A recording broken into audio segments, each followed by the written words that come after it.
मोक्षमार्गस्य नेतारं भेतारं कर्मभूभृतां ज्ञातारं विश्वतत्त्वानां वन्दे तद्गुणलब्धये वन्दे तद्गुणलब्धये। गुरवः पान्तु नो नित्यं ज्ञानदर्शननायिका चारित्राणार्वगम्भीरा मोक्षमार्गोपदेशिका मोक्षमार्गोपदेशिका।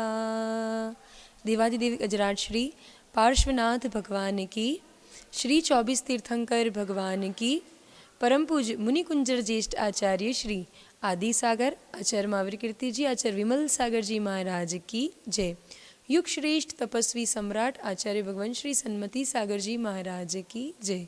परम पूज्य आचार्य भगवान श्री सुनील सागर जी गुरुदेव की जय। आरिकामाशी सुदृढ़मती माता जी की जय। मिथ्यात्व में सोते हुए इस जीव को अनादि काल हो गया इस संसार में परिभ्रमण करते करते, लेकिन वह मिथ्यात्व से छूट नहीं पाया और इसी कारण इसका संसार अनंत अनंत काल से चलता आ रहा है।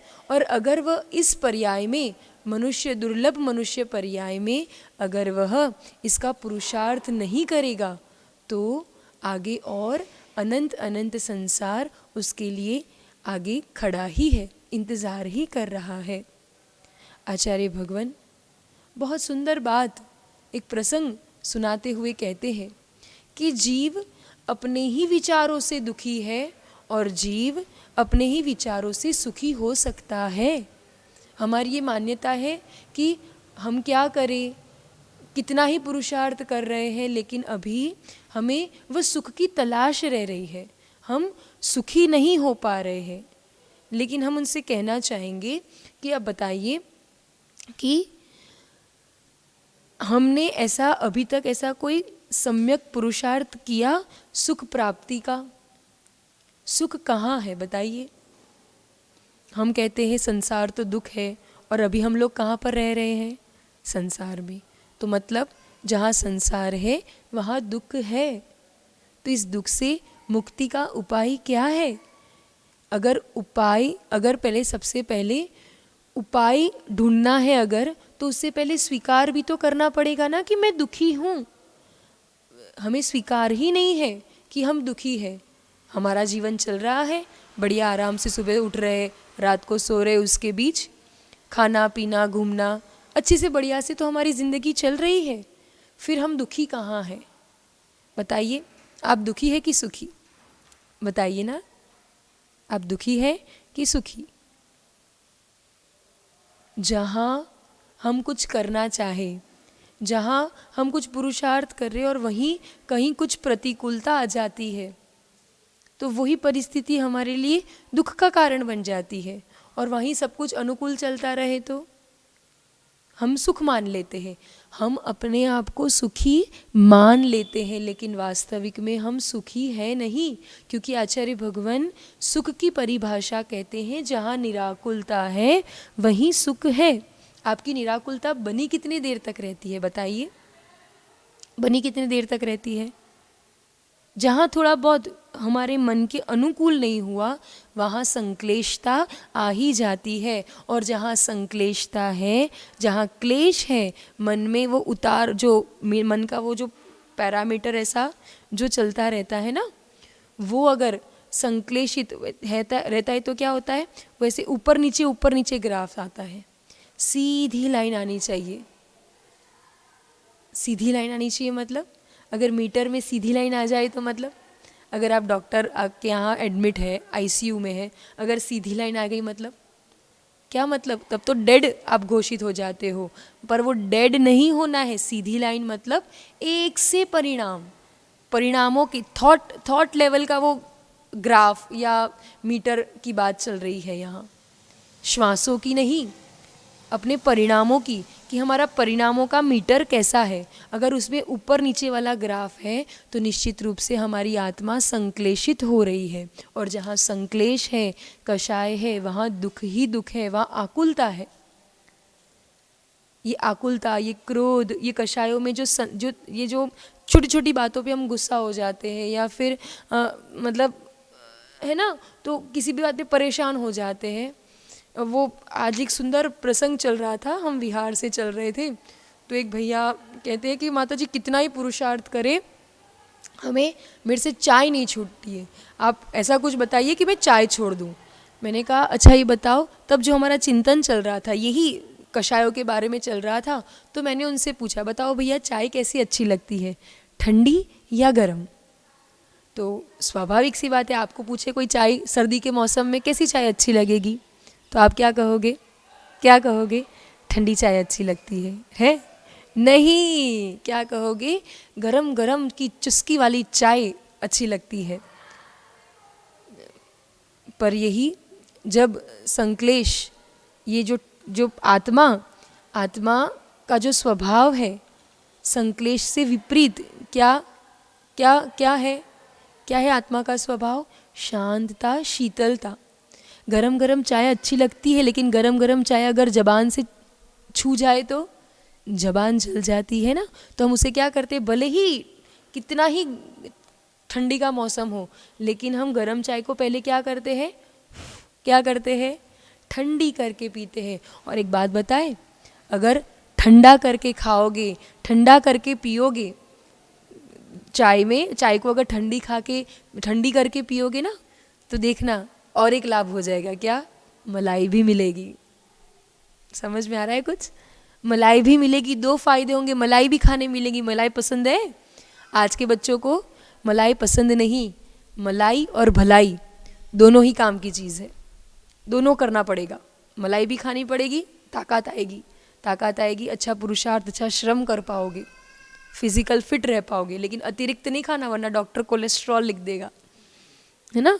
तो मलाई और भलाई, तो कहने का मतलब ठंडा करके अगर चाय पीते हैं, चाय को ठंडी करते हैं ना, तो उस कारण ही, क्योंकि अगर गरम चाय पी लेंगे, अच्छी तो लगती है, कषाय करना, गुस्सा करना हमें अच्छा तो लगता है, लेकिन अगर वास्तविकता से देखें तो अगर गरम चाय जबान को छू जाती है तो क्या होता है? जबान जल जाती है। और अगर कषाय रूपी आत्मा, कषाय रूपी व क्रोध, मान, माया, लोभ, संक्लेश आदि जलन से, तपन से हमारी आत्मा जल जाती है।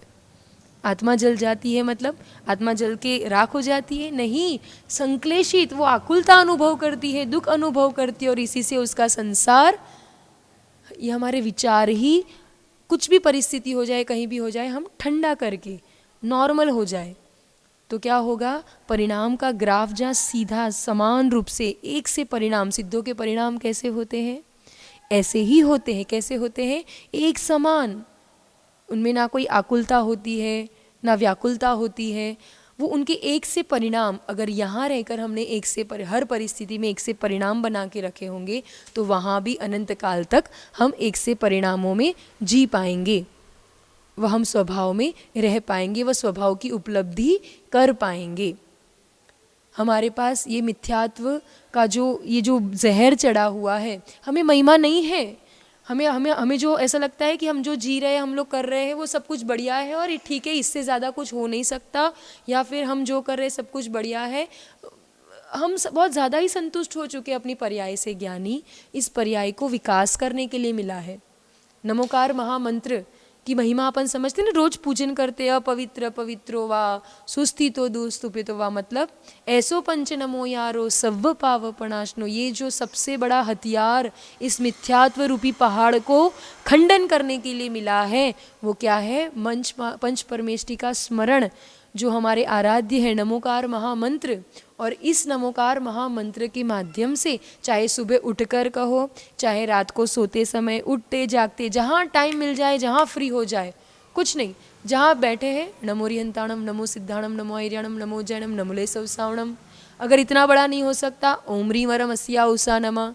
अरे भाई इतना भी नहीं हो सकता तो क्या करोगे? ओम ह्रीम नमः, ओम ह्रीम अरहम नमः, ओम ह्रीम श्रीम अरहम नमः। ये सब भी नहीं हो पाता तो एटलीस्ट ओम, ओम मूल बीजाक्षर है, ओम में सभी पंच परमेष्टि समाहित है। अरिहंत सिद्ध आचार्य उपाध्याय साधु, तो ओम में कैसे? तो अरिहंत, फिर अ से ही अशरीरी, आचार्य, उपाध्याय है ना, उसका ग्रामेटिकली ओम का फॉर्मेशन देखोगे तो क्या आएगा, उसमें स तो आता नहीं, तो बोले अब सिद्ध कैसे आ गए, तो सिद्ध को अशरीरी रूप में ले लिया। तो अरिहंत, अशरीरी, आचार्य, उपाध्याय, ओम ऐसा बोले तो ऊ तो आएगा, और म से मुनि, ओम, म से मुनि यानी साधु परमेष्ठी। तो ओम, खाली ओम का स्मरण करेंगे तो भी हम सभी पंच परमेष्ठी का स्मरण कर देंगे। और ये ओम सभी संप्रदायों से स्वीकार करते हैं, लेकिन सम्यक रूप से स्वीकार करना, सम्यक पुरुषार्थ करना ही संसार का अंत लाता है।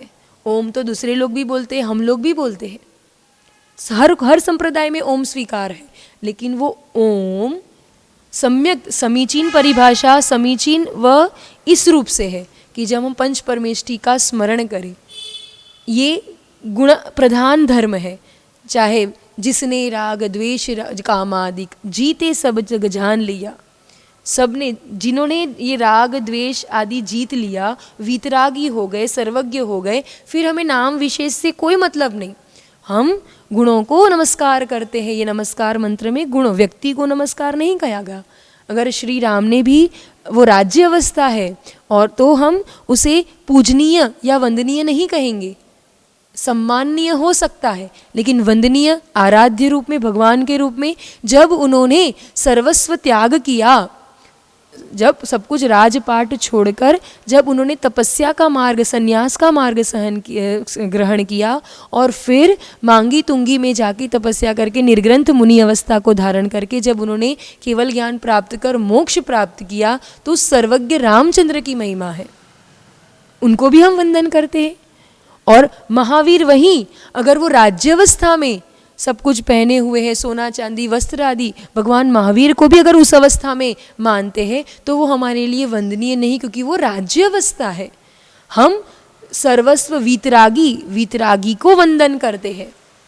वैरागिनी वंदन, वीतरागिनी वंदन, जो वैराग्य का मार्ग ग्रहण करते हैं या जो वीतरागी परम वीतरागी हो चुके हैं, उनको हम नमस्कार करते हैं। फिर वो ये अरिहंत, सिद्ध, आचार्य, उपाध्याय, साधु, उसमें कहीं जिसमें ये स्टेजेस है, एक श्रावक होता है, फिर वह व्रत आदि वैराग्य भाव धारण करके व्रत लेता है तो वह साधु बनता है। वही जीव फिर उपाध्याय पद ग्रहण करता है, वही अपनी योग्यता से आचार्य पद पर आचार्य परमेष्ठी बनता है। फिर जब उसे समाधि मरण करता होता है तो वो सब कुछ त्याग करके पुनः ऐसा समाधि मरण करता है।